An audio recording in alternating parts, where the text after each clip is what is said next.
आज का अपना टॉपिक रहेगा टेंस। ठीक है, देखो सबसे पहले बात करते हैं टेंस वर्ड का मतलब क्या होता है। टेंस का मतलब कोई आपसे पूछे कि टेंस होते क्या है, तो टेंस क्या होते हैं। टेंस वो होते हैं जो डिनोट करते हैं किसी भी टाइम को। किसको डिनोट करेगा टेंस? टेंस डिनोट करेगा किसी भी टाइम को। और वो जो टाइम है वो टाइम किस चीज का रहेगा? वो टाइम रहेगा वर्ब के एक्शन का। आपको पता है पिछली क्लासेस में हमने डिस्कस किया है कि जो वर्ब होती है, वर्ब किस चीज को डिनोट करती है? वर्ब डिनोट करती है किसी भी एक्शन को। और उस एक्शन को, अगर उस एक्शन के टाइम को रिप्रेजेंट करना हमें पड़ जाए तो उसको हम किससे रिप्रेजेंट करेंगे? टेंस से। तो टेंस आपका क्या होता है? टेंस होता है वो वर्ड जो जो एक्शन के टाइम को रिप्रेजेंट करता है, उसको हम बोलेंगे क्या? टेंस बोलेंगे। ठीक है, सबको पता है आपको टेंस जो है वो 3 टाइप के होते हैं आपके। कौन से होते हैं? एक होता है प्रेजेंट, ठीक है, एक होता है आपका पास्ट, और एक होता है आपका फ्यूचर। 3 टाइप के टेंस आपके होते हैं, प्रेजेंट होता है, पास्ट होता है और फ्यूचर होता है। अब प्रेजेंट का मतलब क्या होता है? प्रेजेंट का मतलब होता है आज का टाइम, अभी का टाइम जो अभी चल रहा है। ठीक है, पास्ट का मतलब क्या होता है? पास्ट का मतलब पीछे का टाइम। आपको पता ही है पास्ट क्या होता है ना? पास्ट का मतलब क्या होता है? जो पीछे बीत चुका है उसको हम क्या बोलेंगे? पास्ट बोलेंगे। और जो आगे आएगा उसको क्या बोलेंगे? फ्यूचर बोलेंगे। तो 3 टाइप के अपने टेंस होते हैं, प्रेजेंट, पास्ट और फ्यूचर। ठीक है, अब इन तीनों के ही 4 4 पार्ट होते हैं। 4 पार्ट इसके होते हैं, 4 पार्ट इसके होते हैं और 4 पार्ट इसके होते हैं। अब वो पार्ट तो रहेंगे कॉमन। कौन से होते हैं वो? सब पार्ट बोल सकती हूँ मैं इनको। पहला होता है क्या? इनडेफिनेट। दूसरा होता है क्या? कॉन्टिन्यूअस।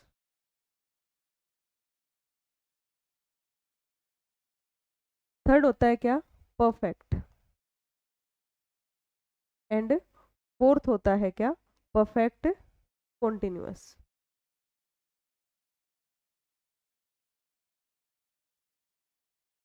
4 टाइप के आपके होते हैं प्रेजेंट।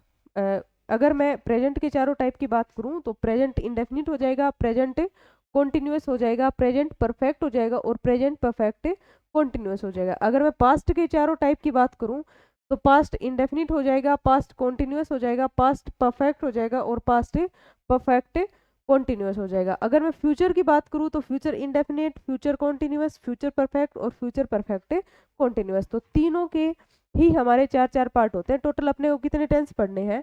टोटल हमें 12 टेंस पढ़ने होते हैं। ठीक है, अब टेंसेस पढ़ने से पहले हमें ये पता लग गया टेंस क्या होते हैं, हमें ये पता लग गया प्रेजेंट का मतलब क्या होता है, ये पता लग गया पास्ट का मतलब क्या होता है, ये पता लग गया फ्यूचर का मतलब क्या होता है। अब हम इन वर्ड्स के मतलब को जान लेते हैं। ठीक है, अगर हमें इनका मतलब पता लग जाए तो हमारा काम आसान हो जाएगा, है ना?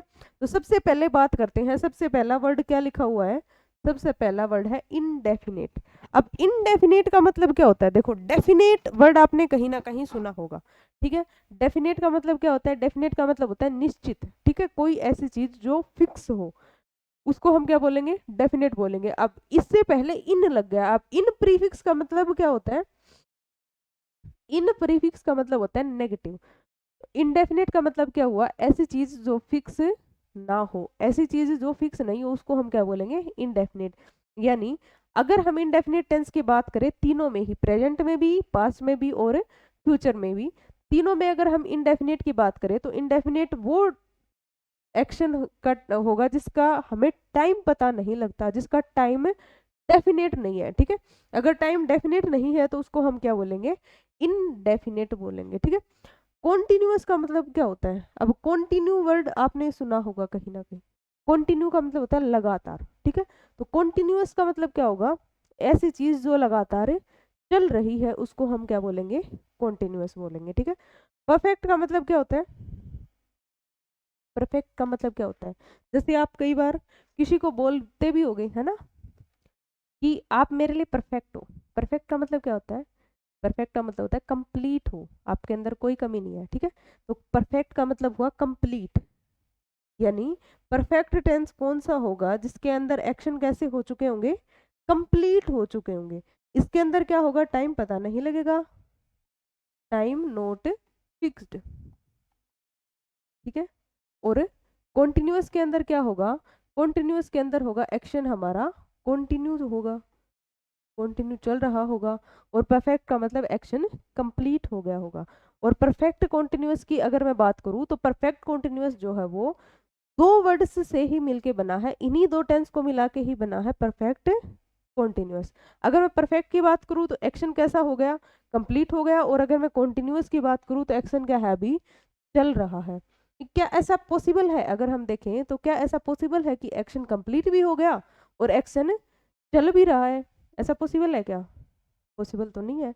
लेकिन इसमें क्या होता है, कंप्लीट जो एक्शन होता है हमारा, जैसे मान लो मैं इस एक्शन की बात करूं, इस काम का कुछ हिस्सा कंप्लीट हो गया होगा और बाकी का हिस्सा अभी पेंडिंग है और काम उसके ऊपर चल रहा है। जैसे मैं अभी आपको पिछले 5-10 मिनट से पढ़ा रही हूँ, तो मैंने आपको जो पढ़ाने का काम था वो 5-10 मिनट का काम है, वो तो कंप्लीट कर लिया, लेकिन अभी भी पूरा थोड़ी ना पढ़ा लिया, अभी भी हमारी क्लास जो है वो कंटिन्यू चल रही है।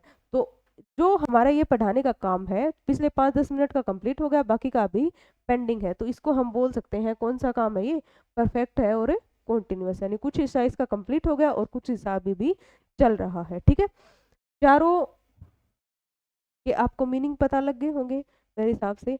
अब आगे चलते हैं, सबसे पहले इन टेंसेस की स्ट्रक्चर देखते हैं वन बाय वन, कि किस टेंस की क्या स्ट्रक्चर होती है, कैसे इनकी हेल्पिंग वर्ब डिसाइड होती है, कैसे इनकी वर्ब डिसाइड होते हैं। आज सबसे पहले इनके स्ट्रक्चर के बारे में बात करते हैं। ठीक है, देखो स्ट्रक्चर में सबसे पहले बात करेंगे पहले टेंस की ही। पहला टेंस कौन सा था हमारा, पहला टेंस था प्रेजेंट इंडेफिनिट।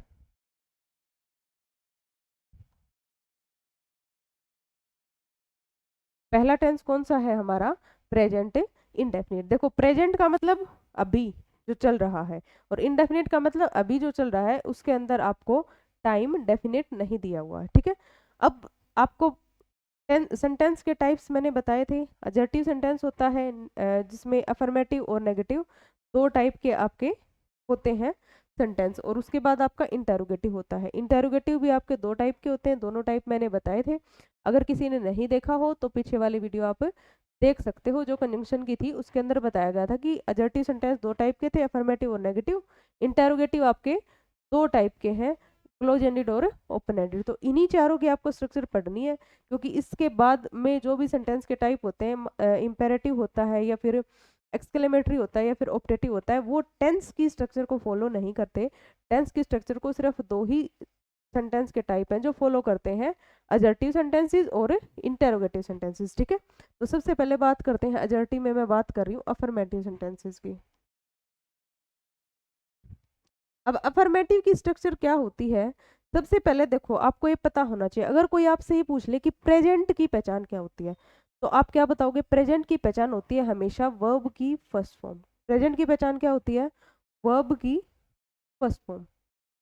ठीक है, और अगर आपसे कोई इंडेफिनेट की पहचान पूछ ले, इंडेफिनेट का अपनी इसकी कोई पहचान नहीं होती, इसकी पहचान कुछ नहीं होती, इसको स्पेशल कुछ नहीं चाहिए। ठीक है, प्रेजेंट इंडेफिनिट का मतलब क्या बना, प्रेजेंट का मतलब हुआ वर्ब की फर्स्ट फॉर्म, और इंडेफिनिट का कोई स्पेशल मीनिंग होता नहीं है। तो प्रेजेंट इंडेफिनिट का हमारा मतलब दोनों को मिला के भी क्या बना, सिर्फ वही बचा, वर्ब की फर्स्ट फॉर्म बची। तो अफर्मेटिव सेंटेंस की स्ट्रक्चर क्या रहती है, सबसे पहले हम लिखते हैं सब्जेक्ट, अब सब्जेक्ट के बाद क्या लिखेंगे, वर्ब की फर्स्ट फॉर्म। अब देखो आपको पता है वर्ब की जो फर्स्ट फॉर्म होती है, यानी वर्ब की जो बेस फॉर्म होती है, या फिर मैं इसको नेचुरल फॉर्म बोल सकती हूँ या वर्ब की फर्स्ट फॉर्म बोल सकती हूँ, तीनों में से आप कुछ भी बोल सकते हो, ये अपने आप में होती है प्लूरल। कैसी होती है ये, प्लूरल होती है, और जब भी आप इसके साथ एस या फिर ईएस ऐड करते हो तब ये बनती है सिंगुलर। तो हमें सब्जेक्ट का और वर्ब का एग्रीमेंट तो हर जगह बना के ही चलना पड़ेगा, जो हमने कल वाले टॉपिक में किया भी था।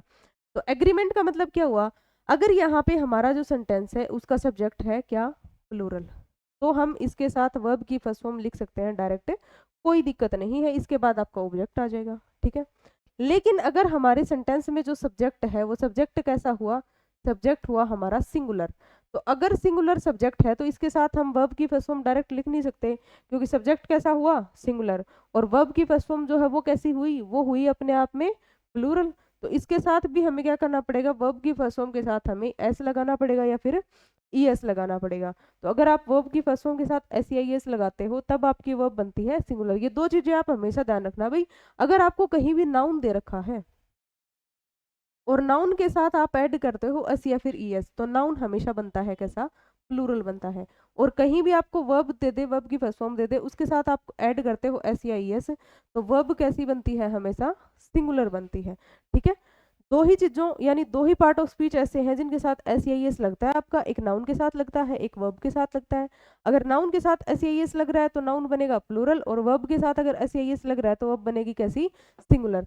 तो यहाँ पे अगर हमारा सब्जेक्ट सिंगुलर है तो हमें वर्ब भी कैसी चाहिए, सिंगुलर ही चाहिए। तो इसके साथ हमने क्या ऐड किया, एस या फिर ES ऐड किया, और उसके बाद किसका यूज किया, ऑब्जेक्ट का। ठीक है, तो अफर्मेटिव सेंटेंस में क्या क्या रहेगा, सब्जेक्ट, वर्ब की फर्स्ट फॉर्म, ऑब्जेक्ट अगर सब्जेक्ट प्लूरल है तो, और अगर सब्जेक्ट सिंगुलर है तो वर्ब की फर्स्ट फॉर्म, उसके साथ SEIS और उसके बाद ऑब्जेक्ट। ठीक है, चलो अब मैं एक छोटा सा एग्जाम्पल लिखती हूँ।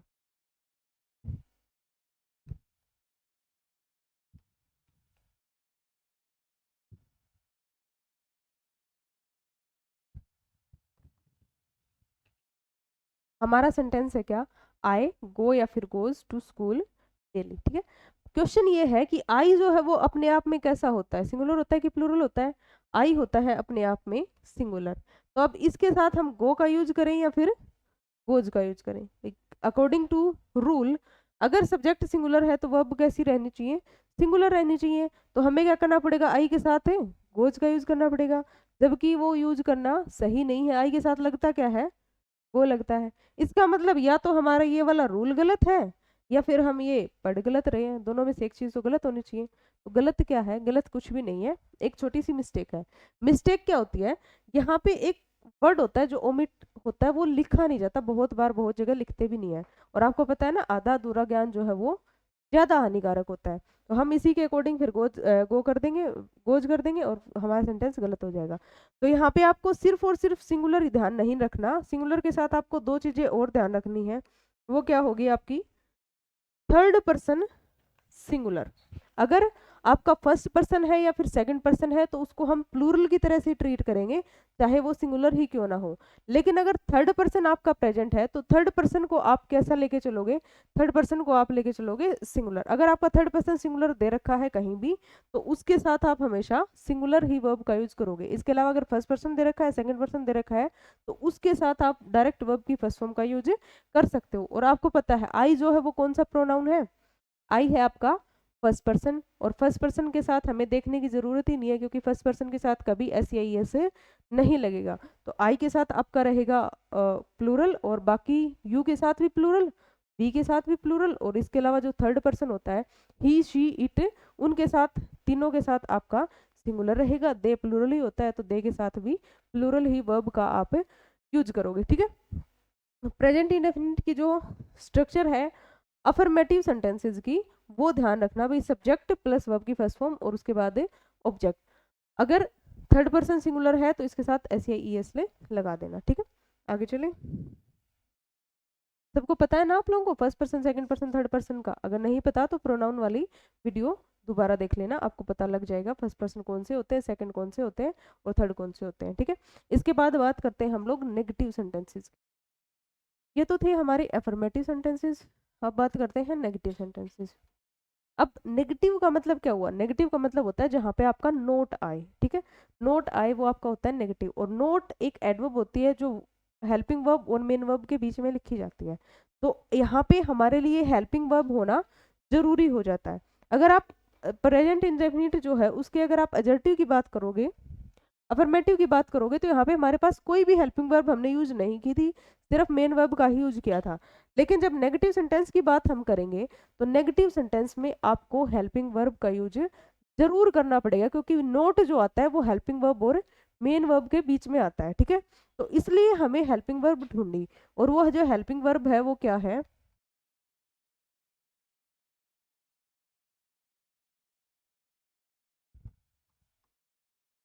वो हेल्पिंग वर्ब है हमारी डू या फिर डज। उसके बाद लिखोगे नोट, नोट के बाद वर्ब की फर्स्ट फॉर्म, और वर्ब की फर्स्ट फॉर्म के बाद ऑब्जेक्ट।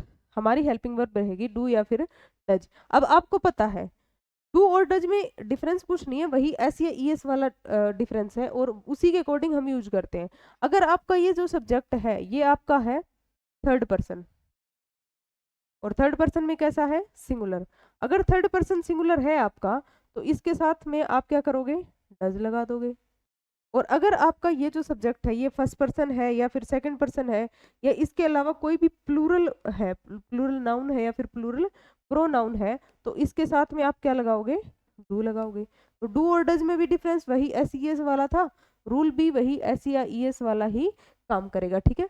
उसके बाद आपका नोट आ गया, नोट के बाद वर्ब की फर्स्ट फॉर्म, और वर्ब की फर्स्ट फॉर्म के बाद आपका ऑब्जेक्ट आ गया, ठीक है।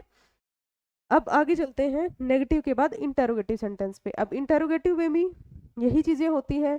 इंटेरोगेटिव में क्या होगा,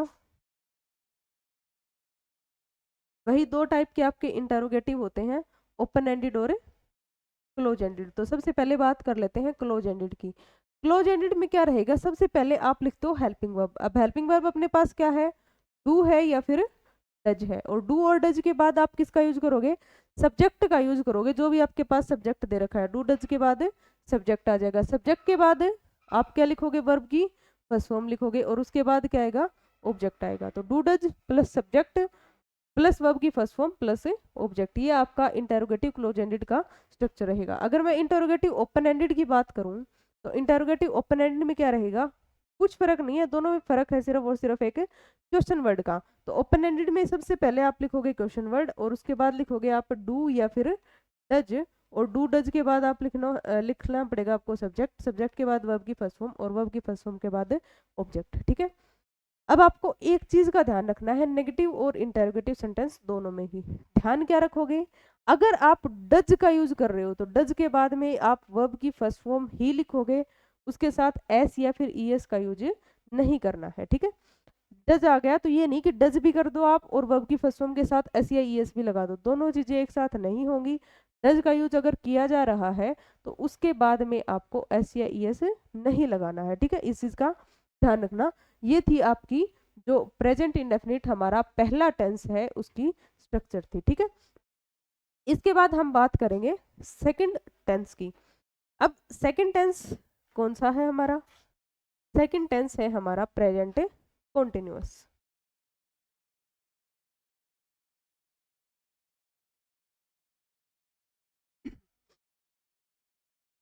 सेकंड टेंस है हमारा प्रेजेंट कॉन्टिन्यूअस, ठीक है।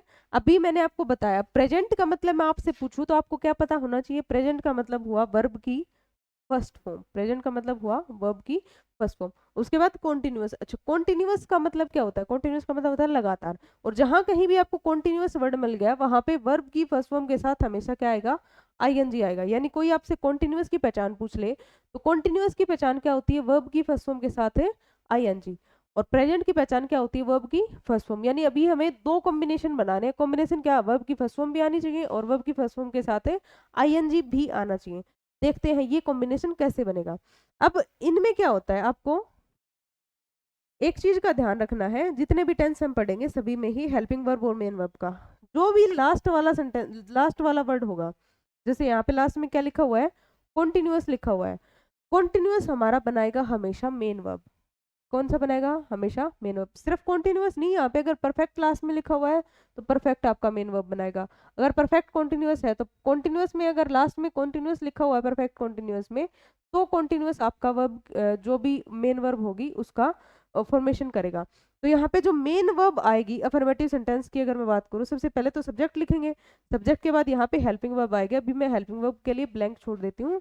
जो भी मेन वर्ब हम लिखेंगे, मेन वर्ब में क्या आएगा, जो भी कॉन्टिन्यूअस या लास्ट में जो भी वर्ड दे रखा है वही मेन वर्ब में आएगा। अब यहाँ कॉन्टिन्यूअस दे रखा है, कॉन्टिन्यूअस का मतलब क्या हुआ, वर्ब की फर्स्ट फॉर्म के साथ है आईएनजी। तो यहाँ पे आप क्या लिख दोगे, वर्ब की फर्स्ट फॉर्म के साथ है आईएनजी। इससे पहले यहाँ पे आपको लिखनी है हेल्पिंग वर्ब, और उस हेल्पिंग वर्ब का निर्माण कौन करेगा, बनाएगा कौन उस हेल्पिंग वर्ब को, पीछे जो भी सेंटेंस पीछे जो भी वर्ड बच गए हमारे, वो हमारे बनाएंगे हेल्पिंग वर्ब। अब यहाँ पे वर्ड क्या बचा, प्रेजेंट। यानी यहाँ पे जो भी हेल्पिंग वर्ब आएगी वो कौन सी फॉर्म में आएगी, वर्ब की फर्स्ट फॉर्म में ही आएगी, सेकेंड फॉर्म या फिर कुछ और फॉर्म नहीं आ सकती। तो प्रेजेंट कॉन्टिन्यूअस की पहचान जो होती है, यानी हेल्पिंग वर्ब की, वो क्या होती है, इज, एम या फिर आर, ठीक है। अब आपको पता है इज, एम, आर, वर्ब की फर्स्ट फॉर्म ही होते हैं। बी जो होती है, बी की फॉर्म्स होती है बी, इज, एम और आर, ठीक है। ये तो होती हैं चारों वर्ब की फर्स्ट फॉर्म। उसके बाद वाज या फिर वर, वाज और वर होती है आपकी बी की सेकंड फॉर्म, और बी की थर्ड फॉर्म होती है क्या, बीन होती है। तो देखो इज, एम और आर तीनों ही हमारे क्या है, वर्ब की फर्स्ट फॉर्म ही है, यानी बी की फर्स्ट फॉर्म है, और बी जो होती है वो आपकी एक हेल्पिंग वर्ब होती है। चार ही तो हेल्पिंग वर्ब होती है आपके पास, do, does, did, has, have, had और बी। उसके अलावा मॉडल्स, मॉडल जो है वो टेंस में यूज नहीं किए जाते, फ्यूचर में ही यूज किए जाते हैं वो। इसीलिए हम कई बार बोल देते हैं कि जो फ्यूचर होता है वो कोई टेंस नहीं होता, सारा का सारा मॉडल के ऊपर बेस होता है, ठीक है। खैर उसकी बात हम करेंगे बाद में। इजमार का आपको पता ही है, एम लगता है सिर्फ आई के साथ, बाकी जो भी सिंगुलर है सिंगुलर के साथ लगेगा इज, और प्लूरल के साथ लगेगा आर, ठीक है। ये मेरे हिसाब से बताने की जरूरत होगी भी नहीं, और अगर है तो मैंने बता भी दिया, ठीक है। आगे चलते हैं, नेगेटिव सेंटेंस की बात करते हैं। अब नेगेटिव में क्या होगा, नेगेटिव में मैंने आपको बताया है नोट जो लगेगा वो नोट कहीं और नहीं लगेगा, कहाँ लगेगा, हेल्पिंग वर्ब और मेन वर्ब के बीच में लगेगा नोट। तो हेल्पिंग वर्ब और मेन वर्ब के बीच में नोट लगा दो, सब्जेक्ट प्लस हेल्पिंग वर्ब। अब हेल्पिंग वर्ब यहाँ पे क्या थी, इज थी, एम थी या फिर आर थी, इसके साथ में क्या लगा दोगे, नोट लगा दोगे। नोट के बाद क्या लिखोगे, वर्ब की फर्स्ट फॉर्म के साथ है आईएनजी लिखोगे, और उसके बाद क्या लिख दोगे, ऑब्जेक्ट लिख दोगे, ठीक है। Subject is, am, are, not, verb की फर्स्ट फॉर्म के साथ आईएनजी और ऑब्जेक्ट, ये आपकी रहेगी। देखो वही है, अलग से कुछ नहीं करना, सिर्फ अगर आप धीरे धीरे टेंसेस का मीनिंग समझते चले जाओगे तो आपको शायद हेल्पिंग वर्ब याद रखने की जरूरत भी नहीं पड़े, कि जब आपको पता है प्रेजेंट का मतलब फर्स्ट फॉर्म, कॉन्टिन्यूअस का मतलब आईएनजी, और जो भी लास्ट वाला वर्ड है वो बनाएगा मेन वर्ब, तो आपको सीधा सीधा लिख दोगे वर्ब की फर्स्ट फॉर्म के साथ है आईएनजी, और हेल्पिंग वर्ब बनाएगा जो भी उससे पहले लिखा हुआ वर्ड है, यानी प्रेजेंट लिखा है तो फर्स्ट फॉर्म ओरिजिम आर, ठीक है, फर्स्ट फॉर्म की जगह पे कर लोगे। इसके बाद अगर हम इंटेरोगेटिव की बात करें,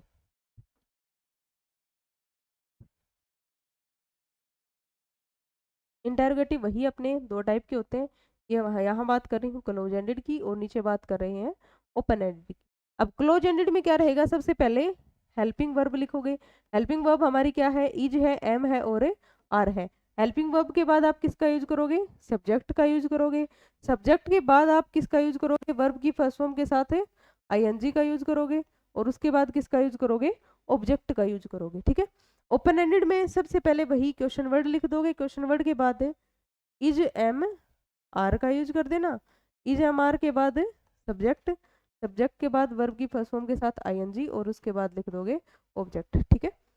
ये कर लेना भाई, अलग से कुछ नहीं है, वही चीजें हैं, सिर्फ दोनों में क्वेश्चन वर्ड का ही डिफरेंस है, जो कि पिछले वाले टेंस में भी यही हुआ था, ठीक है। तो अलग कुछ नहीं है, पैटर्न आपको पता लग ही गया, ऐसे कर लेना, ठीक है। आगे चलते हैं नेक्स्ट टेंस की ओर। अगला टेंस जो है हमारा वो कौन सा है,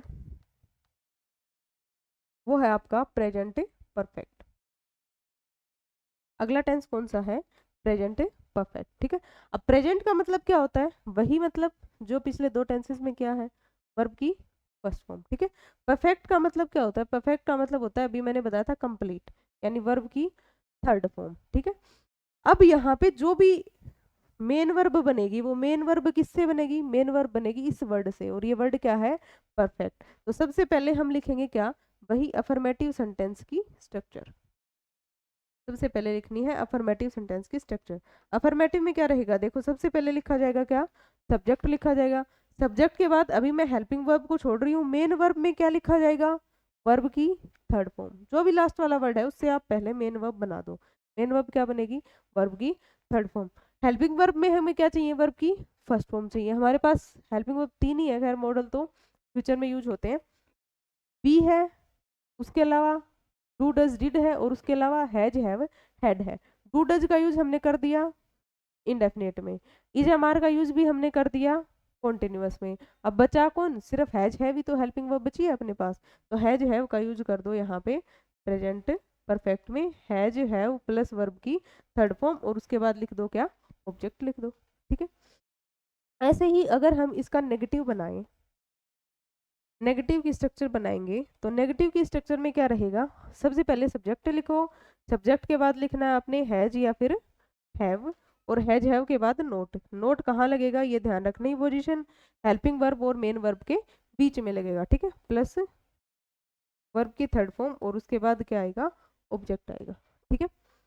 अब इसके बाद अगर हम बात करें प्रेजेंट परफेक्ट के बाद, प्रेजेंट परफेक्ट में दो ही टाइप पढ़े ना अभी तो, अफर्मेटिव और नेगेटिव। अभी बात करेंगे इंटेरोगेटिव की, तो वही इंटेरोगेटिव दोनों टाइप के,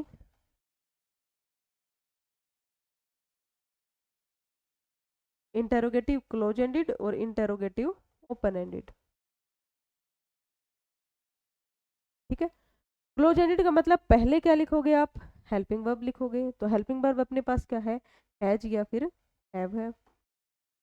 उसके बाद आप क्या लिखोगे, सब्जेक्ट लिखोगे, सब्जेक्ट के बाद लिखोगे वर्ब की थर्ड फॉर्म और वर्ब की थर्ड फॉर्म के बाद क्या लिखोगे, ऑब्जेक्ट लिखोगे, ठीक है।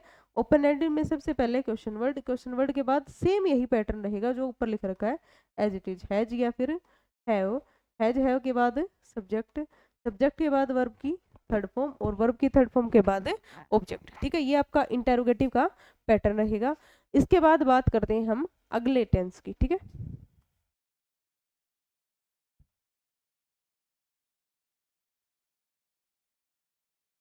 अगला टेंस है अपना प्रेजेंट परफेक्ट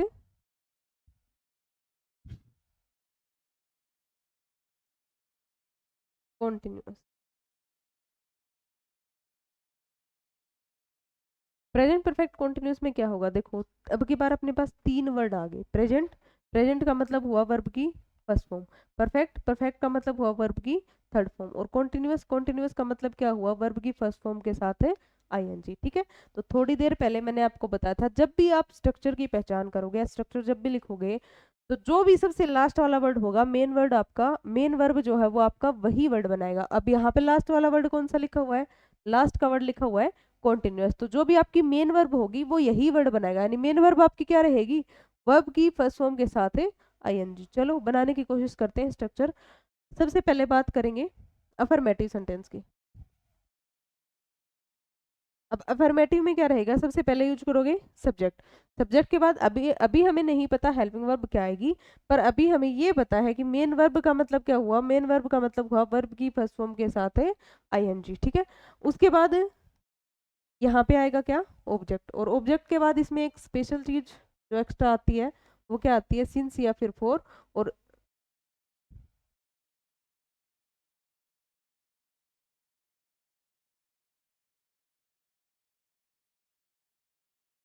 सिंस या फिर फोर, और सिंस फोर के बाद आप क्या लिखते हो, सिंस फोर के बाद आप लिखते हो टाइम, जो भी टाइम आपके पास दे रखा हो वही आप लिखते हो। अब बात करते हैं इसकी हेल्पिंग वर्ब की। अब हेल्पिंग वर्ब कैसे बनेगी, देखो यहाँ क्या है, वर्ब की फर्स्ट फॉर्म, तो यहाँ पे आपको वर्ब की थर्ड फॉर्म, यहाँ पे आपको कोई भी वर्ब की थर्ड फॉर्म लिखनी पड़ेगी। अब देखो वर्ब की थर्ड फॉर्म लिख रहे हो अगर आप, तो वर्ब की थर्ड फॉर्म किसके बाद आ सकती है, इज एम आर के बाद हमने वर्ब की फर्स्ट फॉर्म के साथ आईएनजी पढ़ लिया, ठीक है।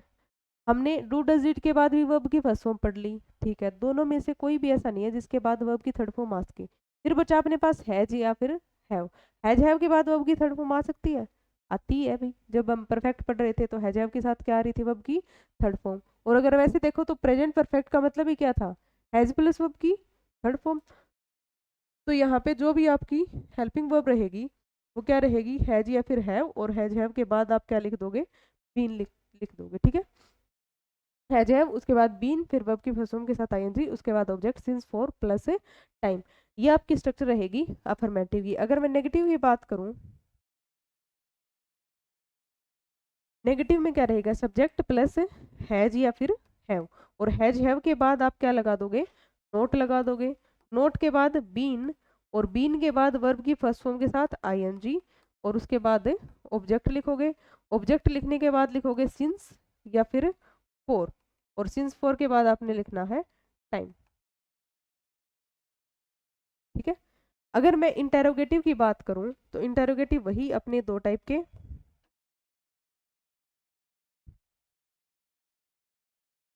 ओपन एंडेड और क्लोज एंडेड। अब क्लोज एंडेड की स्ट्रक्चर क्या रहेगी, आपको आप जब भी बाहर लेके आओगे तो सिर्फ और सिर्फ हैज हैव को ही बाहर लेके आना, पूरी की पूरी हेल्पिंग वर्ब को बाहर मत लेके आना, क्योंकि जो बी होता है, बी आ जाए या बीइंग आ जाए या बीन आ जाए, वो पार्ट हमेशा वर्ब के साथ में ही रहता है, ठीक है। तो आप या फिर आप ये बोल सकते हो, जब भी आपको इस टाइप से कोई भी हेल्पिंग वर्ब दे रखी हो जिसमें एक से ज़्यादा वर्ड्स आते हो, तो इनको हम बोलते हैं पार्टेटिव बोलते हैं। तो इनमें से सिर्फ एक ही पार्ट बाहर लिखा जाता है। अगर दो लिखे हुए हैं तो एक पार्ट बाहर आएगा, तीन अगर लिखे हुए हैं तो भी एक ही पार्ट बाहर आएगा, सिर्फ पहला। तो जो भी आप क्लोज एंडेड की स्ट्रक्चर लिखोगे, इसमें सबसे पहले क्या निकलेगा बाहर, हैज या फिर हैव। उसके बाद क्या लिखोगे, सब्जेक्ट लिखोगे, सब्जेक्ट के बाद लिखोगे बीन, और बीन के बाद वर्ब की फर्स्ट फॉर्म के साथ है आईएनजी। उसके बाद ऑब्जेक्ट लिखना है, ऑब्जेक्ट के बाद सिंस फोर, और सिंस फोर के बाद लिख दोगे टाइम, जो भी दे रखा होगा सेंटेंस में, ठीक है। ओपन एंडेड में सबसे पहले लिखना है क्वेश्चन वर्ड, क्वेश्चन वर्ड के बाद जो भी ये क्लोज एंडेड की स्ट्रक्चर है एज इट इज ही चिपका देनी है आपने यहाँ पे। तो यहाँ पे लिख दो हैज या फिर हैव, हैज हैव के बाद लिख दोगे क्या, सब्जेक्ट, सब्जेक्ट के बाद बीन, बीन के बाद वर्ब की फर्स्ट फॉर्म के साथ है आईएनजी, इसके बाद ऑब्जेक्ट, ऑब्जेक्ट के बाद सिंस या फिर फोर, और उसके बाद टाइम लिख दोगे सिंस फोर के बाद, ठीक है। कर लोगे भाई। प्रेजेंट के चारों टेंस की स्ट्रक्चर में अगर कोई प्रॉब्लम हो तो दोबारा देख लेना, कोई नहीं, ठीक है। अब बात करते हैं हम पास्ट की।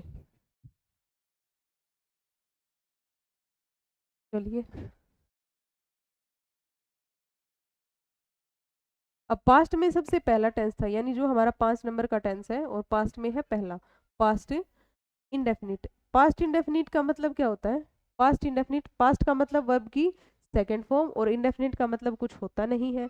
पास्ट का मतलब हुआ वर्ब की सेकंड फॉर्म, इंडेफिनिट का कोई मतलब नहीं होता है, यानी इंडेफिनिट का मतलब होता है क्रॉस, कोई मतलब नहीं होता इंडेफिनिट का।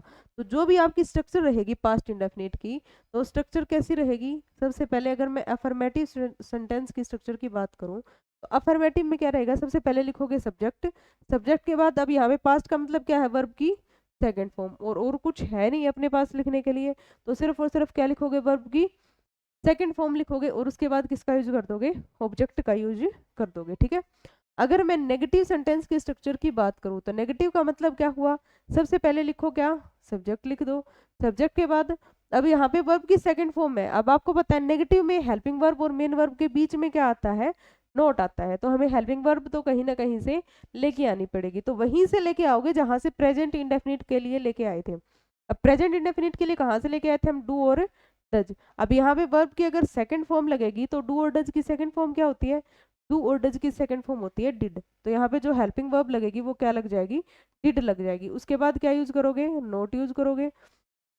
नोट के बाद क्या आएगा, अब देखो अगर आपने डिड लगा दिया तो वर्ब की सेकंड फॉर्म आपने यही लिख दी, तो इसके बाद जो भी वर्ब आएगी वो कौन सी फॉर्म में आएगी, वो कौन सी फॉर्म में लिखी जाएगी, हमेशा वर्ब की फर्स्ट फॉर्म के साथ ही लिखी जाएगी। वही चीज है जो हम प्रेजेंट इंडेफिनिट में कर रहे थे।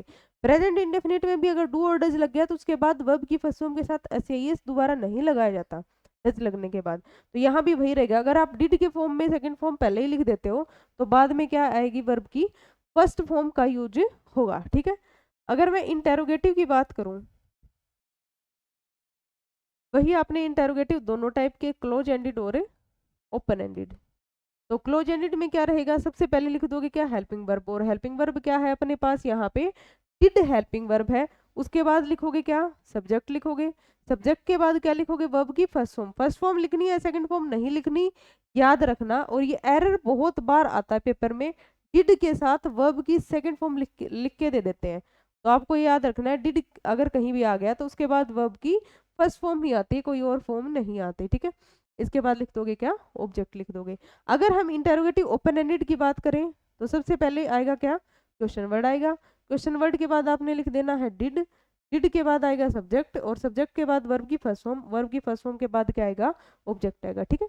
अफर्मेटिव, नेगेटिव और इंटेरोगेटिव तीनों के ही हमारे टाइप हो गए हैं, चारों स्ट्रक्चर जो भी हमें पढ़नी थी।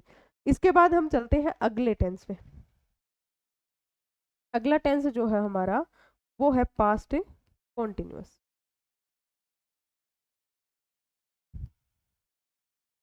अब देखो पास्ट कॉन्टिन्यूअस का मतलब क्या हुआ, पास्ट का मतलब वर्ब की सेकंड फॉर्म, और कॉन्टिन्यूअस का मतलब हुआ वही लगातार, तो यहाँ पे क्या होगा, वर्ब की सेकंड फॉर्म, और कॉन्टिन्यूअस का मतलब हुआ वर्ब की फर्स्ट फॉर्म के साथ आईएनजी। ठीक है, अब जब भी हम सेंटेंस की स्ट्रक्चर बनाएंगे, तो अगर अफर्मेटिव की मैं बात करूं, तो अफर्मेटिव की अगर आपने स्ट्रक्चर बनानी है तो सबसे पहले लिखोगे क्या, सब्जेक्ट। अब सब्जेक्ट के बाद हमें नहीं पता, हेल्पिंग वर्ब तो बनाएगा पास्ट, लेकिन कॉन्टिन्यूअस क्या बनाएगा, वर्ब की मेन वर्ब बनाएगा। तो अगर कॉन्टिन्यूअस आपका मेन वर्ब बना रहा है, तो आपको पता है कॉन्टिन्यूअस का मतलब हुआ वर्ब की फर्स्ट फॉर्म के साथ है आईएनजी।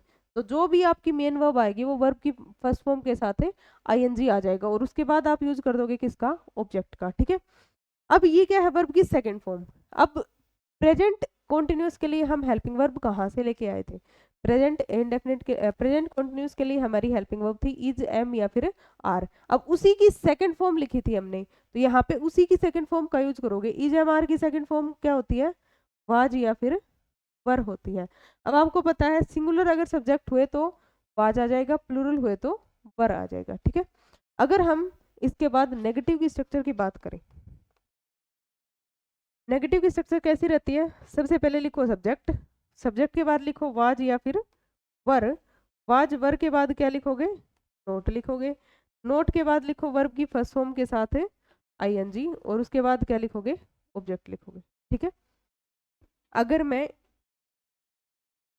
इंटेरोगेटिव के स्ट्रक्चर की बात करूं, इंटेरोगेटिव क्लोज एंडेड और इंटेरोगेटिव ओपन एंडेड, अगर इन दोनों के स्ट्रक्चर की बात करूं, तो इनके स्ट्रक्चर में क्या रहेगा, सबसे पहले आएगा वाज या फिर वर, वाज वर के बाद क्या आएगा, वाज वर के बाद आएगा सब्जेक्ट, सब्जेक्ट के बाद क्या आएगा, वर्ब की फर्स्ट फॉर्म के साथ है आईएनजी, और वर्ब की फर्स्ट फॉर्म के साथ आईएनजी, उसके बाद क्या आ जाएगा, ऑब्जेक्ट आ जाएगा। अगर मैं ओपन एंडेड की बात करूं, तो ओपन एंडेड में सबसे पहले लिखोगे क्वेश्चन वर्ड, क्वेश्चन वर्ड के बाद आपका वाज या फिर वर्ब, बाकी स्ट्रक्चर सेम रहेगी जो कि आपकी क्लोज एंडेड में थी, question word was verb plus subject, verb की फर्स्ट फॉर्म के साथ है आईएनजी, और उसके बाद आ जाएगा क्या, ऑब्जेक्ट आ जाएगा। ठीक है, ये था आपका past continuous tense.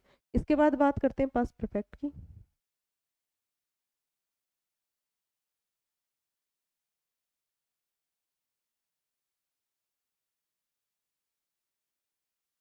Past perfect में क्या रहेगा, सबसे पहले अफर्मेटिव की बात करते हैं।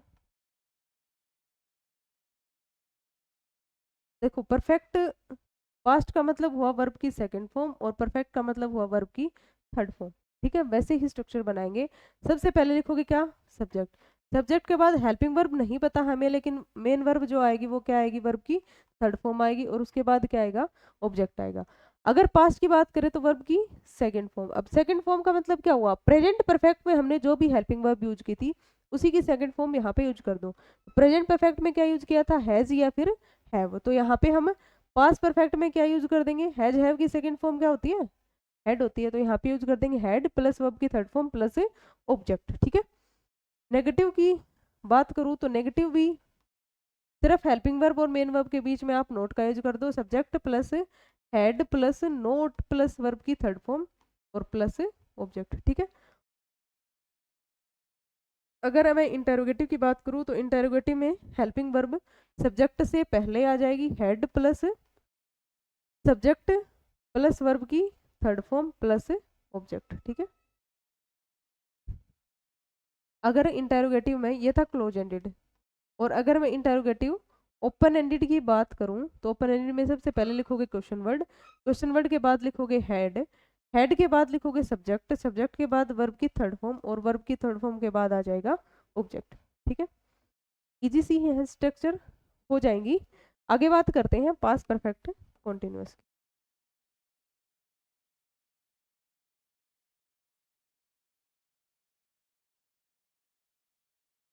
लास्ट वर्ड हमारा क्या है, कॉन्टिन्यूअस। पास्ट का मतलब हुआ वर्ब की सेकंड फॉर्म, परफेक्ट का मतलब वर्ब की थर्ड फॉर्म, और कॉन्टिन्यूअस का मतलब हुआ वर्ब की फर्स्ट फॉर्म के साथ है आईएनजी, और लास्ट वर्ड हमारा क्या है, कॉन्टिन्यूअस है। तो अगर लास्ट वर्ड हमारा कॉन्टिन्यूअस है तो जो भी मेन वर्ब होगी मेन वर्ब में लिखा जाएगा वर्ब की फर्स्ट फॉर्म के साथ है आईएनजी। ठीक है, अगर मैं बात करूँ सबसे पहले लिखोगे क्या, सब्जेक्ट लिखोगे, सब्जेक्ट के बाद अभी हमें हेल्पिंग वर्ब नहीं पता, लेकिन ये पता है जो मेन वर्ब आएगी उसके साथ क्या आएगा, वर्ब की फर्स्ट फॉर्म के साथ है आईएनजी आएगा।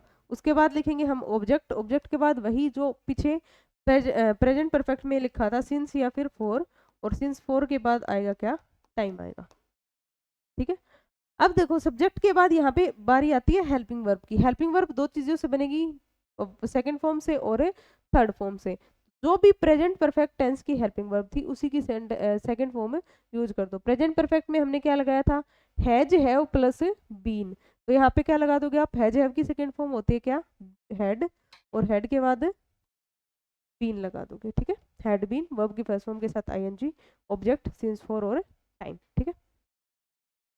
अगर नेगेटिव की बात करें, subject plus had, had plus note, note के साथ लग जाएगा आपका बीन, बीन के बाद वर्ब की फर्स्ट फॉर्म के साथ है आईएनजी, उसके बाद ऑब्जेक्ट, फिर सिंस फोर, और सिंस फोर के बाद टाइम,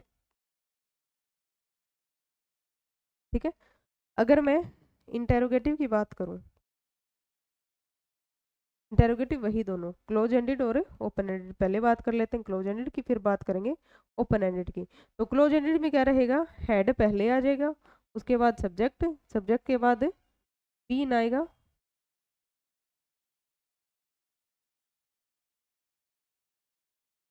बीन के बाद आएगा वर्ब की फर्स्ट फॉर्म के साथ आईएनजी, उसके बाद आएगा ऑब्जेक्ट, ऑब्जेक्ट के बाद वही सिंस या फिर फोर, सिंस फोर के बाद आएगा क्या, टाइम, ठीक है।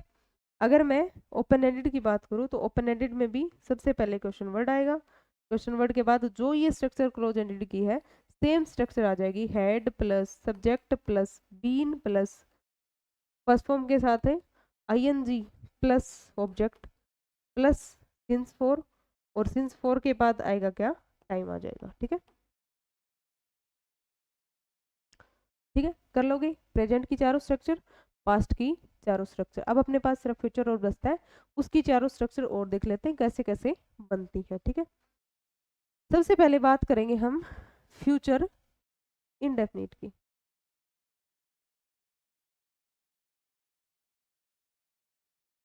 अब देखो फ्यूचर इंडेफिनिट का मतलब क्या होता है, जहां भी आपको फ्यूचर वर्ड दिखे तो फ्यूचर वर्ड देखते ही फ्यूचर का मतलब समझ लो क्या, सेल विल प्लस वर्ब की फर्स्ट फॉर्म। तो फ्यूचर दिखते ही आपको माइंड में पहली चीज आनी चाहिए सेल, उसके बाद सेल या फिर विल, और उसके बाद क्या आएगा, वर्ब की फर्स्ट फॉर्म। और इंडेफिनिट की अपनी कोई पहचान होती नहीं है। तो सबसे पहले अगर मैं अफर्मेटिव सेंटेंस की बात करूं, अफर्मेटिव में आएगा क्या, सब्जेक्ट आएगा, सब्जेक्ट के बाद क्या आएगा, शैल या फिर विल, सब्जेक्ट के बाद शैल विल, और शैल विल के बाद वर्ब की फर्स्ट फॉर्म, उसके बाद इंडेफिनिट की कोई पहचान होती नहीं है, तो इसके बाद आप लिख दो क्या, ऑब्जेक्ट, ठीक है। अब शेल और विल क्या होते हैं, शेल और विल का मतलब क्या होता है, जनरली पहले क्या होता था, आई और वी जो है, अगर ये दोनों वर्ड हैं आई या फिर वी, तो आई और वी के साथ लगता था क्या, शेल, और बाकी जो कुछ भी बच गया उनके साथ क्या लगता था, रेस्ट के साथ क्या लगता था, विल। यानी जो सिर्फ हमारा फर्स्ट पर्सन है, फर्स्ट पर्सन के साथ लगेगा शेल, और बाकी जो सेकंड पर्सन है, थर्ड पर्सन है, इसके अलावा जो भी नाउन है उन सब के साथ क्या लगेगा, विल लगेगा, ठीक है। अब क्या होता है देखो, जब कई बार ऐसी चीजें होती है जो फिक्स होती हैं, जिसको हम फिक्स्ड कैटेगरी बोलते हैं, जिसके अंदर दो चार चीजें आती हैं, अगर कोई प्रोमिस है या फिर कोई डिटर्मिनेशन है, स्ट्रॉन्ग डिटर्मिनेशन है, तो वहाँ पे थ्रेट है अगर कोई, तो वहाँ पे हम क्या करते हैं, आई और वी के साथ तो यूज करते हैं विल का, और बाकी जितने भी बच गए हमारे पास सेकंड पर्सन, थर्ड पर्सन और नाउन, उनके साथ हम यूज करते हैं किसका, शेल का। जैसे आपने देखा होगा, कहाँ देखा होगा, जब भी किसी भी एग्जाम का नोटिफिकेशन इशू जो रिलीज किया जाता है, तो कभी उस नोटिफिकेशन को ध्यान से पढ़ना जो इंग्लिश में हो, वहाँ पे ऐसे कुछ बातें लिखी होती हैं जहाँ पे जो कैंडिडेट है उसके साथ सेल लगाया हुआ होगा उन्होंने, ठीक है। तो कैंडिडेट के साथ सेल क्यों लगाते हैं, क्योंकि वहाँ पे वो चीज़ फिक्स होती है 100%, तो वहाँ पे लिखा हुआ मिलेगा candidate shell bring this this इस, या फिर candidate shall be responsible for this, ऐसे ऐसी चीजें लिखी होती है, कैंडिडेट के साथ उन्होंने सेल लगाया होता है, ठीक है। किसी भी नोटिफिकेशन में देखना आपको मिल जाएगा, किसी भी नाउन के साथ शेल लगा हुआ, ठीक है। और अगर आप नॉर्मली बात करोगे तो आई वी के साथ शेल, बाकी सबके साथ विल। और अगर कोई सेंटेंस में कुछ चीजें होती हैं जो फिक्स्ड कैटेगरी की होती है, उनमें आई और वी के साथ लगेगा विल, और बाकी सबके साथ क्या लग जाएगा, शेल लग जाएगा, ठीक है। नेगेटिव की स्ट्रक्चर की अगर हम बात करें, तो नेगेटिव में क्या होगा, सबसे पहले सब्जेक्ट, सब्जेक्ट के बाद आ जाएगा आपका शेल या फिर विल, और शेल विल के बाद आपका नोट आ जाएगा, नोट के बाद वर्ब की फर्स्ट फॉर्म, और वर्ब की फर्स्ट फॉर्म के बाद ऑब्जेक्ट आ जाएगा, ठीक है। अगर इंटरोगेटिव की बात करूं, सबसे पहले क्लोज एंडेड और उसके बाद ओपन एंडेड। क्लोज एंडेड में पहले लिखोगे शैल या फिर विल, शैल विल के बाद लिखोगे क्या, सब्जेक्ट, सब्जेक्ट के बाद लिखोगे वर्ब की फर्स्ट फॉर्म, और वर्ब की फर्स्ट फॉर्म के बाद लिखोगे ऑब्जेक्ट, ठीक है। इंटरोगेटिव ओपन एंडेड में क्या आएगा, सबसे पहले क्वेश्चन वर्ड आएगा, क्वेश्चन वर्ड के बाद शैल या फिर विल, और शैल विल के बाद सब्जेक्ट, और सब्जेक्ट के बाद वर्ब की फर्स्ट फॉर्म, और वर्ब की फर्स्ट फॉर्म के बाद ऑब्जेक्ट आ जाएगा, ठीक है। इसके बाद हम बात करेंगे अगले टेंस की, जो कि है हमारा फ्यूचर कॉन्टिन्यूअस।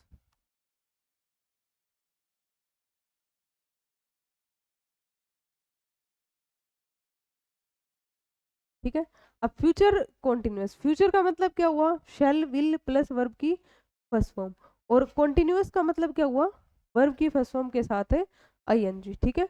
अगर हमें अफर्मेटिव सेंटेंस की बात करूं, अफर्मेटिव में वही चीजें रहेंगी, सबसे पहले लिखोगे सब्जेक्ट, सब्जेक्ट के बाद यहाँ पे हेल्पिंग वर्ब बनाएगा, हेल्पिंग वर्ब कौन बनाएगा, हेल्पिंग वर्ब बनाएगा फ्यूचर, और जो कॉन्टिन्यूअस वर्ड है ये हमारा बनाएगा मेन वर्ब, क्योंकि लास्ट वाला वर्ड बनाता है किसको, मेन वर्ब को।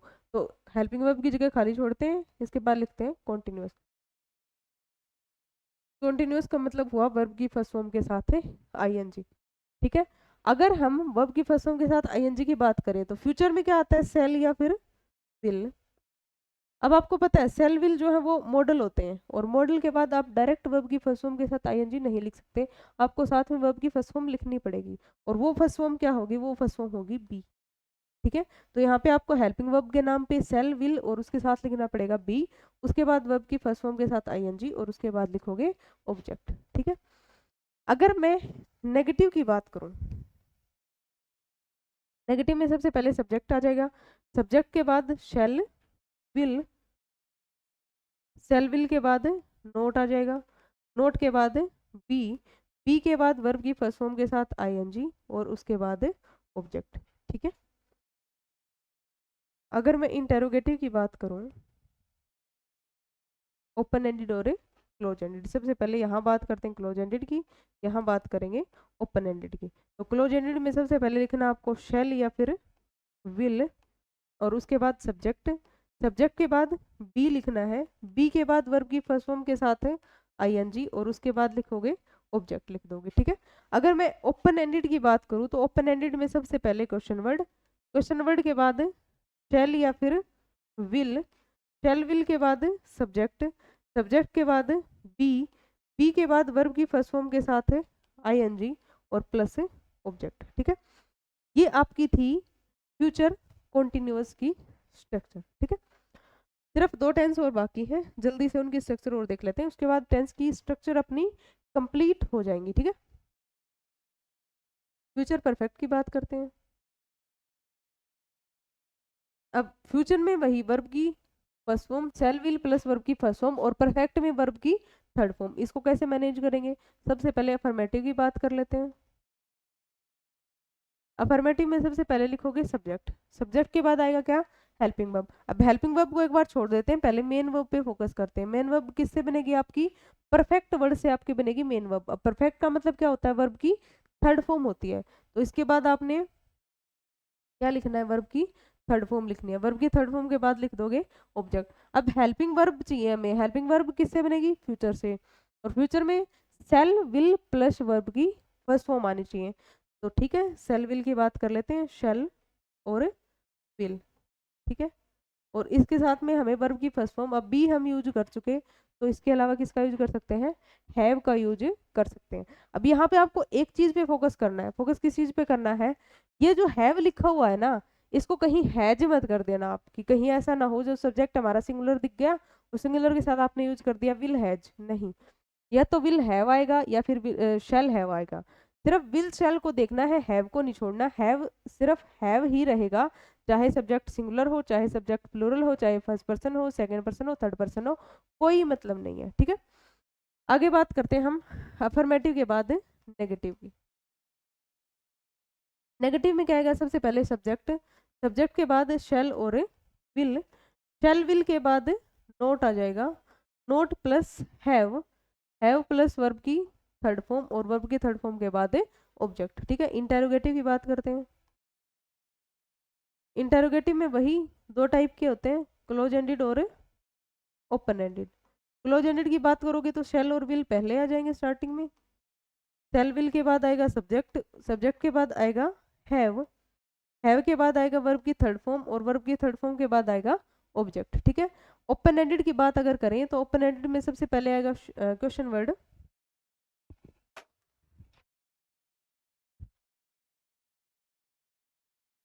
सबसे पहले हम ओपन एंडेड में लिखेंगे क्या, क्वेश्चन वर्ड। क्वेश्चन वर्ड के बाद आएगा शेल या फिर विल। शेल विल के बाद आएगा subject, subject plus have plus verb की थर्ड फॉर्म, और उसके बाद आएगा ऑब्जेक्ट। ठीक है। ये आपकी थी फ्यूचर परफेक्ट की जो स्ट्रक्चर है। फ्यूचर परफेक्ट कॉन्टिन्यूअस की ओर देख लेते हैं।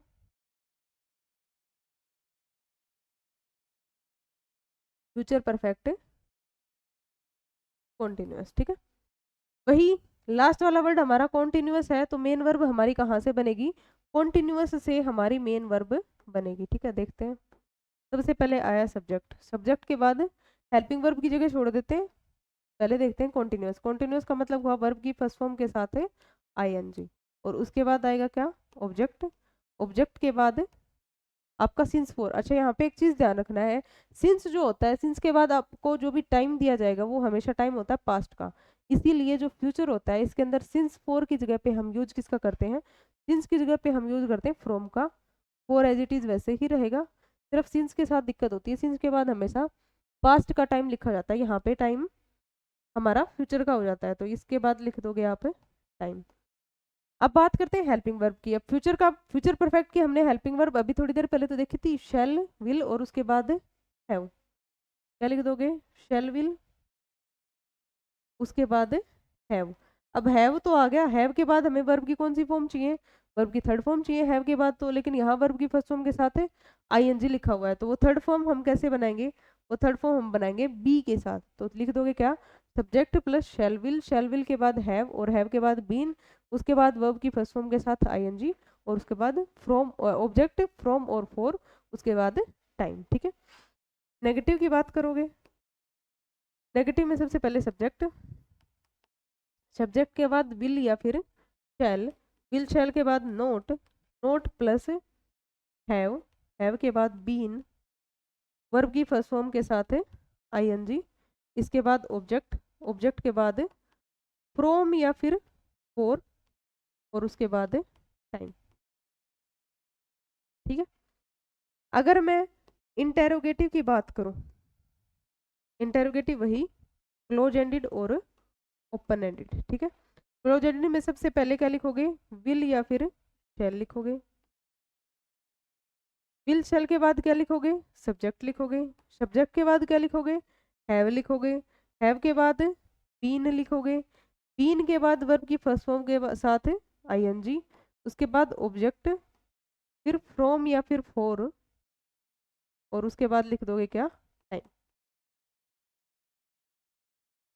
अगर ओपन एंडेड की बात करूँ तो सबसे पहले लिखोगे क्वेश्चन वर्ड, क्वेश्चन वर्ड के बाद विल या फिर शैल, विल शैल के बाद सब्जेक्ट, सब्जेक्ट के बाद have plus been plus verb की फर्स्ट फॉर्म के साथ ING plus object plus from या फिर फॉर, और उसके बाद लिख दोगे टाइम। ठीक है। ये थी हमारी 12 टेंस और उनकी स्ट्रक्चर। बाकी जो इनके यूसेज हैं वो करेंगे हम लोग नेक्स्ट क्लास में। ठीक है। आज के लिए इतना ही, स्ट्रक्चर देख लेना भाई। ठीक है।